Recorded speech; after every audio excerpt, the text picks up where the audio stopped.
वो हर दिन 10,000 बार मुक्के चलाकर मॉन्स्टर्स से लड़ती थी और 3 दिन से भूखे शेर के साथ टाइम बिताती थी ताकि एक दिन अपना बदला ले सके। 5 साल का टाइम उड़ते ही बीत गया और ये चेन आसमान जमीन को हिला देने वाली नॉलेज और अपने मास्टर का दिया टास्क लेकर सिटी वापस आ गया। उसी टाइम मोबाइल चला रही एक लड़की ने उसका ध्यान खींचा। ब्यूटी, मैं देख रहा हूँ कि तुम्हारा माथा काला पड़ा हुआ है, आज पक्का तुम्हारे साथ कोई एक्सीडेंट होने वाला है। उसने सीरियस होकर कहा, अच्छा होगा कि थोड़ा खून बहाकर इस मुसीबत को टाल दो ताकि बाद में कोई प्रॉब्लम ना हो। लड़की सुनकर थोड़ी हैरान हुई, अपना बैग खोलकर चेक किया कि स्पेस आइटम नहीं छूटा है, फिर चैन की सांस ली। उसके बाद उसने ये चेन को एक मिडिल फिंगर दिखाई। साले लफंगे, तो जैसे लफंगे भी लाइन मारते हैं। मुझे पटाने वाले लोग तो अभी फ्रांस में लाइन लगाकर खड़े हैं। जब वो लड़की दूर चली गई तो ये चेन ने उदास होकर मुस्कुराया। अच्छी एडवाइस दी थी, फिर भी गाली खानी पड़ी। पर उसने सोचा, ये जगह आखिरकार कुनलुन एरिया नहीं है और आसपास सिर्फ नॉर्मल लोग हैं, तो ऐसा होना नेचुरल है। ये चेन खुद भी जियांगचेंग में पैदा हुआ था। उसकी 3 लोगों की फैमिली बहुत खुश थी, लेकिन उसके फादर ने एक छोटी बच्ची को बचाने के चक्कर में बीजिंग के एक बहुत बड़े बंदे से दुश्मनी मोल ले ली। फिर कुछ ही दिनों बाद एक पार्टी में पूरे ये परिवार को खत्म कर दिया गया। बस वही अकेला जिंदा बच पाया। फैमिली के पुराने दोस्त भी चुपचाप खड़े होकर सबको मरते हुए देखते रहे। ये बात सोचते ही ये चेन ने मन ही मन कसम खाई कि इस खून का बदला 1000 गुना करके रहेगा। उसी मोमेंट ये चेन के अंदर से अनजाने में बहुत खतरनाक किलिंग इंटेंशन बाहर निकली और उसकी बिना नाम की पावर ने आसपास के नॉर्मल लोगों को डरा दिया। कुछ सेकंड बाद ये चेन होश में आया और उसने तुरंत अपनी किलिंग इंटेंशन को दबाया। आसपास के लोग कंफ्यूज थे और ये चेन मौका देखकर सीधे कूदकर दर्जनों मीटर ऊंची बिल्डिंग की छत पर पहुंच गया। थोड़ी देर बाद ये चेन जियांगचेंग की सबसे बड़ी कंपनी हुआमेई ग्रुप की बिल्डिंग के गेट पर पहुंचा। चारों तरफ देखते हुए उसने मन में कहा, मास्टर ने जिस जगह की बात की थी वो यही है ना, जियांगचेंग हुआमेई ग्रुप की शाहरुख-सुआन। 3 दिन पहले ये चेन के मास्टर ने फ्यूचर देखा था कि उनकी पुरानी फ्रेंड की पोती शाहरुख-सुआन पर 100 दिनों के अंदर कोई बहुत बड़ी मुसीबत आने वाली है, इसीलिए उन्होंने उसे प्रोटेक्ट करने भेजा था। ये सोचते हुए ये चेन अपनी कैप ठीक करके अंदर जाने लगा, लेकिन गेट पर ही 2 सिक्योरिटी गार्ड्स ने उसे रोक लिया। ये चेन ने स्माइल करते हुए कहा, यहाँ शाहरुख-सुआन नाम की कोई लड़की है क्या? मुझे उससे बहुत इंपॉर्टेंट काम है। गार्ड चिढ़कर बोला, क्या तुम्हारे पास अपॉइंटमेंट है? बिना काम के लोग अंदर नहीं जा सकते। ये चेन का चेहरा थोड़ा बदला, मेरे पास अपॉइंटमेंट तो नहीं है, पर काम सच में बहुत इंपॉर्टेंट है। अगर प्रॉब्लम है तो मैं सोफे पर बैठकर उसका वेट कर लेता हूँ। लेकिन बात खत्म होते ही गार्ड ने ये चेन का कंधा पकड़ लिया। तो कहाँ से आया है ये गुंडा? शाह मैम तो जैसे गरीब से मिला बैठी है, अभी के अभी बाहर निकल। ये चेन ने नहीं सोचा था कि ये गार्ड इतना बदतमीज होगा। जैसे ही वो आया उसके अंदर से भयंकर किलिंग इंटेंशन निकली और दोनों गार्ड तुरंत जमीन पर गिर पड़े। फिर लोगों के हैरान चेहरों पर ध्यान दिए बिना वो सीधा हॉल में चला गया और बड़े आराम से सोफे पर बैठ गया। अपने मैनेजर को बाहर बुलाया। उस वक्त पूरा हॉल एकदम शांत हो गया। सब उस दुबले पतले लड़के को हैरान होकर देखने लगे। तभी तेज कदमों की आवाज आई। पूरी तरह हथियारों से लैस गार्ड्स का ग्रुप दौड़कर आया और ये चेन को घेर लिया। फिर सूट बूट पहने एक आदमी भीड़ से बाहर आया, मैं यहाँ का सिक्योरिटी हेड हूँ सर। यहाँ हंगामा करने के रिजल्ट के बारे में सोचा है आपने? उसकी वार्निंग सुनकर ये चेन की आंखें ठंडी हो गई। मुझे सच में शाहरुख-सुआन से काम है, मेरे रास्ते में आओ। ये सुनते ही सिक्योरिटी हेड की पीठ में ठंडक चढ़ गई, जैसे वो किसी मॉन्स्टर का सामना कर रहा हो। बेशक कैप्टन बनने वाला बंदा नॉर्मल नहीं था, उसने तुरंत अपना एटीट्यूड बदला। सर सॉरी, शाह मैम आज नहीं, आप अपना कांटेक्ट नंबर छोड़ दीजिए, वो आएंगी तो मैं बता दूंगा। ये चेन ने परेशान होकर सिर खुजला, नहीं है क्या? फिर तो कोई ऑप्शन नहीं। कैप्टन को लगा कि ये चेन जाने वाला है, पर अगले ही सेकंड उसने देखा कि ये चेन फिर से सोफे पर बैठ गया। वैसे भी मेरे पास कोई काम नहीं है, यहीं बैठकर वेट कर लेता हूँ, तुम लोग अपना काम करो। कैप्टन का दिल बैठ गया। उसने सोचा, इतना डेंजरस बंदा यहाँ रहा और कोई गड़बड़ कर दी तो उसकी जॉब चली जाएगी। ये सोचते ही कैप्टन ने चिल्लाकर हाथ हिलाया, तो फिर सॉरी भाइयों, इसे पकड़ लो। जैसे ही मैटर बिगड़ने वाला था, एक ठंडी आवाज सुनाई दी, सब रुक जाओ। आवाज सुनते ही सब रुक गए। भीड़ से एक बहुत खूबसूरत लड़की बाहर, परफेक्ट बॉडी और प्रोफेशनल ड्रेस में वो किसी गॉडेस जैसी लग रही थी। उसकी एंट्री से हॉल के लगभग सारे लोग खो गए, क्योंकि उसकी सुंदरता का मुकाबला पूरे हुआमेई ग्रुप में सिर्फ बॉस शाहरुख-सुआन ही कर सकती थी। लड़की पास आई और उसकी नजरें ये चेन पर टिक गई। उसकी आंखों में सरप्राइज था। वो ये चेन के पास खड़ी हुई और स्माइल करते हुए बोली, हेलो, मैं सुन, क्या मैं आपकी कोई हेल्प कर सकती हूँ? ये नाम सुनते ही ये चेन खड़ा हो गया और लड़की को देखने लगा। उसकी आंखों में चमक आ गई। इन 5 सालों में ये चेन जिस पर्सन को सबसे ज्यादा मिस करता था, उसमें से सुन ये एक थी। पास्ट को याद करें तो वो सालों तक उसकी क्लासमेट रही थी, लेकिन ग्रेजुएशन के बाद स्टेटस के गैप की वजह से कांटेक्ट टूट गया। उसकी फैमिली के साथ हादसा होने के बाद सबने ये परिवार से रिश्ता तोड़ लिया था और ये परिवार सबका टारगेट बन गया था। उसके फादर की कंपनी पर भी कब्जा कर लिया गया था। सब उस पावरफुल बंदे के डर में थे, लेकिन सुन यी ने अपने घर वालों के अगेंस्ट जाकर सारे डर और तानों को सहते हुए अकेले उसकी फैमिली का अंतिम संस्कार किया था। आज तक वो नहीं समझ पाया कि एक कमजोर लड़की इतनी हिम्मत कैसे दिखा पाई और वो उसका ये एहसान कैसे चुकाएगा। पता नहीं कितना टाइम बीता, एक आवाज उसे रियलिटी में वापस लाई। सर, क्या आप कुछ ज्यादा ही पास नहीं आ रहे? ये चेन ने शर्मिंदा होकर स्माइल की। सॉरी, आप मेरी एक पुरानी फ्रेंड जैसी लगती है, इसलिए मेरा ध्यान भटक गया था। सुन ये हंस पड़ी। सर, ये लाइन मारने का तरीका थोड़ा पुराना है, पर सच कहूँ तो आप भी मेरे एक पुराने क्लासमेट जैसे लगते हैं। बात खत्म करके सुनिए मुड़ी और गार्ड से बोली, जब ये सर वेट करना चाहते हैं तो इन्हें करने दो, तुम लोग अब ड्रामा मत करो। उस वक्त ये चेन ने सुनयी की पीठ को देखते हुए मन में कहा, इतने सालों बाद सुनयी काफी बड़ी हो गई है, लगता है उसने मुझे पहचाना नहीं। फिर उसकी आंखें ठंडी हुई। अब लगता है शाह रुओक्सुआन का काम थोड़ा होल्ड पर रखना पड़ेगा। थोड़ी देर बाद सब सेटल करके सुनयी पार्किंग में पहुंची। जैसे ही वो कार स्टार्ट करने वाली थी, रियर व्यू मिरर में देखकर उसकी जान निकल गई। ये चेन कार की बैक सीट पर बैठा हुआ था। सुनयी ने कंफ्यूज होकर पूछा, तुम अंदर कब आए? तो तुम तो किसी का वेट कर रहे थे ना? ये चेन ने स्माइल की। वो इम्पोर्टेंट नहीं है, तुम्हारा काम पहले है। इस अजीब बात ने सुनयी को और कंफ्यूज कर दिया। उसने पूछा, वैसे तुम्हारा नाम क्या है? मैं किसी अनजान बंदे को ऐसे कार में तो नहीं बैठने दे सकती। ये चेन ने तुरंत कहा, मेरा नाम ये चेन है। ये चेन उसके पीछे इसलिए आया था क्योंकि सुनयी के माथे पर काले और लाल रंग की धुंध दिख रही थी, जो किसी बहुत बड़े खतरे का साइन था। ये चेन उसे कोई नुकसान नहीं होने दे सकता था। कुछ देर बाद कार एक लग्जरी बिल्डिंग में पहुंची। लोगों की नजरों के बीच सुनयी एक सुंदर ड्रेस में इवेंट हॉल में दाखिल हुई और उसके पीछे चल रहा ये चेन एकदम बेमेल लग रहा था। दोनों ने ध्यान नहीं दिया और एक टेबल पर बैठने लगे। तभी कुछ आवाजों ने सुनयी को बुलाया। मुड़कर देखा तो कुछ लड़के काफी एक्साइटेड होकर पास आ रहे थे, जो सुनयी के सामने अपना इंप्रेशन जमाना चाहते थे। ये चेन को ऐसी पार्टीज में कोई इंटरेस्ट नहीं था, वो बस आसपास ध्यान दे रहा था। लेकिन वो लड़के सीधे नहीं लग रहे थे। उन्होंने गंदे एक्सप्रेशन के साथ कहा, तू कौन होता है बे? तेरे को ड्रिंक शेयर करने की क्या जरूरत है? सुनयी ने तुरंत ये चेन को रोका। ड्रिंक ऐसे नहीं संभालते, ये मुझ पर छोड़ दो। फिर सुनयी ने ग्लास उठाया और चेहरे पर थोड़ी परेशानी लाकर बोली, मुझे ज्यादा पीने की आदत नहीं है, बस एक सिप लूंगी, प्लीज मुझे परेशान मत कीजिए। उसकी ये अदा देखकर वो सारे लड़के उस पर फिदा हो गए। लेकिन तभी एक खराब आवाज आई, बस एक सिप। सुन मिस, आप कुछ ज्यादा ही भाव खा रही हैं।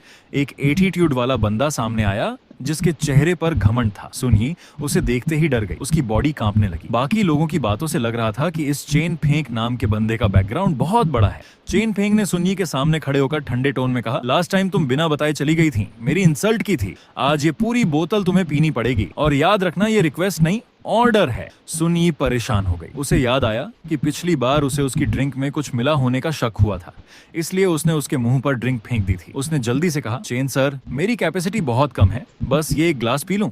चेन फेंक ने गुस्से में घूरते हुए कहा, मैंने ऊपर प्रेसिडेंशियल सूट बुक कर रखा है, पीकर टुल हो जाओ तो वहीं सो जाना। ये सुनकर सुनयी को पार्टी में आने का पछतावा होने लगा। ऐसे घटिया बंदे के हत्थे चढ़ गई थी, जिसे रिजेक्ट भी नहीं कर सकती थी। अगर ड्रिंक में कुछ हुआ तो आज रात बचना मुश्किल था। चेन फेंक ने देखा कि सुनयी बोतल नहीं ले रही है तो उसका दिमाग खराब हो गया। तू खुद को समझती क्या है? मेरे सामने ज्यादा नाटक मत कर।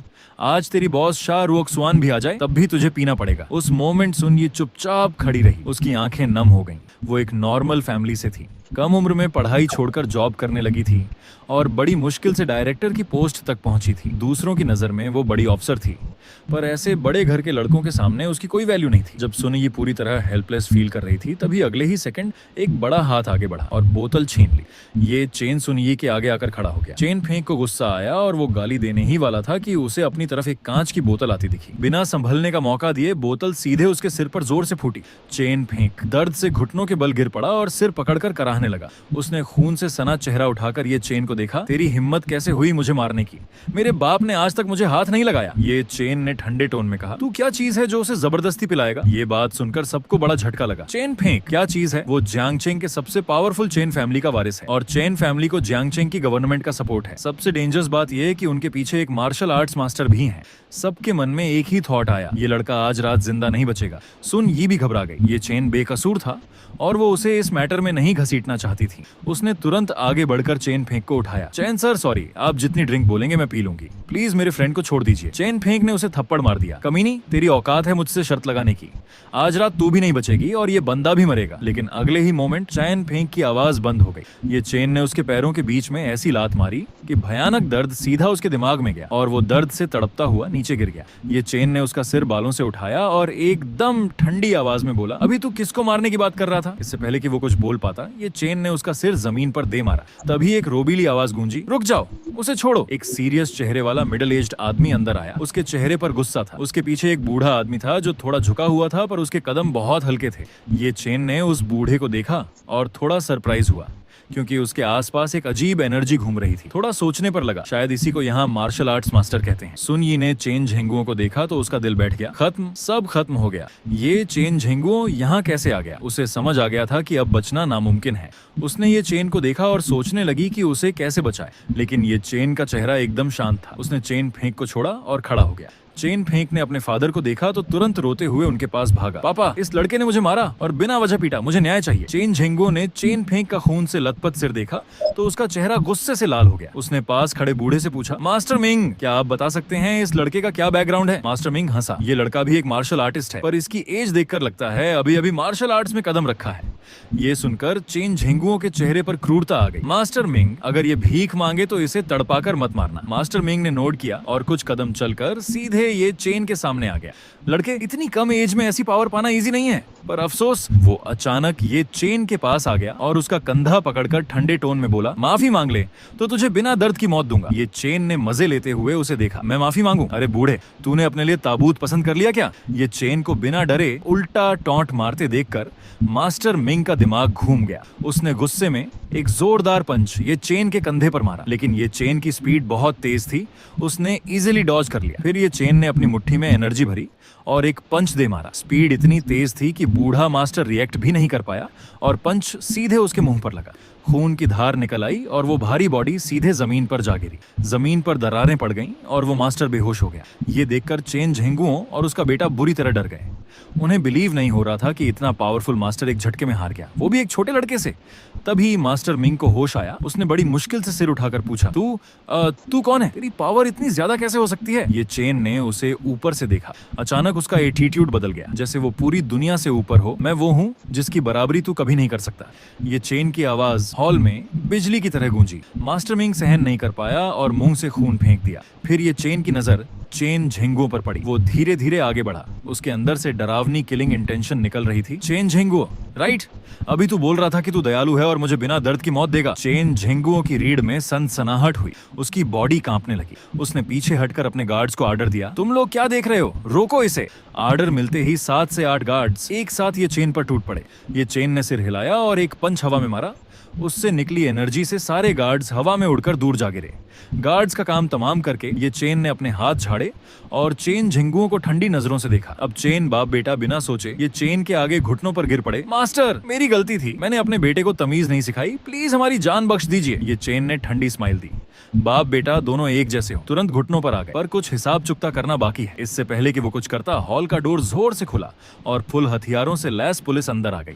एक लेडी पुलिस ऑफिसर आगे आई और ये चेन की तरफ इशारा करके बोली, रुक जाओ, उनसे दूर हटो। फिर उसने आसपास देखा जहां मारपीट के निशान थे। जब उसने चेन झेंगू को घुटनों पर देखा तो वो हैरान रह गई। ये बंदा तो चेन फैमिली का हेड है, ये ऐसे कैसे बैठा है? चेन झेंगू ने पुलिस को देखा तो राहत की सांस ली।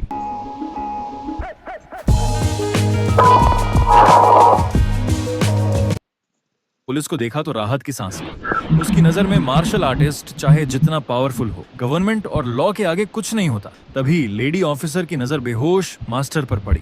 वो और हैरान हुई। फिर उसने ये चेन को देखा। क्या ये सब इस लड़के ने किया है? ये चेन रुका नहीं। उसने चेन झेंगुओं के बाल पकड़े और उसे खड़ा कर दिया। मैडम, इस बंदे ने लड़की को छेड़ा है, मैं तो बस हेल्प कर रहा था। लेडी ऑफिसर ने तुरंत गन निकाल ली। उसे छोड़ो वरना मैं गोली चला दूंगी। ये चेन ने उसका बैच नंबर देखा और शांत टोन में कहा, बैली बिंग जी, ये मेरा पर्सनल मैटर है, आप दूर रहिए। अपनी इंसल्ट देखकर बैली बिंग को गुस्सा आ गया। हाथ सिर पर रखो, ये लास्ट वार्निंग है। ये चेन की आंखों में डेंजरस किलिंग इंटेंशन आई। क्या तुम सच में बीच में आना चाहती हो? बात पूरी होती उससे पहले सुनिए ने भागकर ये चेन का हाथ पकड़ लिया। सॉरी ऑफिसर्स, इसके हाथ में क्रैम्प आ गया है। फिर उसने ये चेन के कान में धीरे से कहा, तुम पागल हो गए हो क्या? वो सच में गोली चला देंगे। ये चेन ने हाथ छुड़ाना चाहा, पर सुनिए ने उसे जबरदस्ती नीचे बिठा दिया। ये चेन ने हेल्पलेस होकर कहा, तो अब क्या, अरेस्ट हो जाएं? सुनिए ने सिर हिलाया। बाकी मुझ पर छोड़ो, पुलिस स्टेशन चलकर स्टेटमेंट देंगे और बाहर आ जाएंगे। तुमने सेल्फ डिफेंस किया है, कुछ नहीं होगा। ये चेन ने नोट किया और शांत हो गया। रात हो चुकी थी। एक पुलिस वाला बैली बिंग को रिपोर्ट दे रहा था, कैप्टन, हमने सीसीटीवी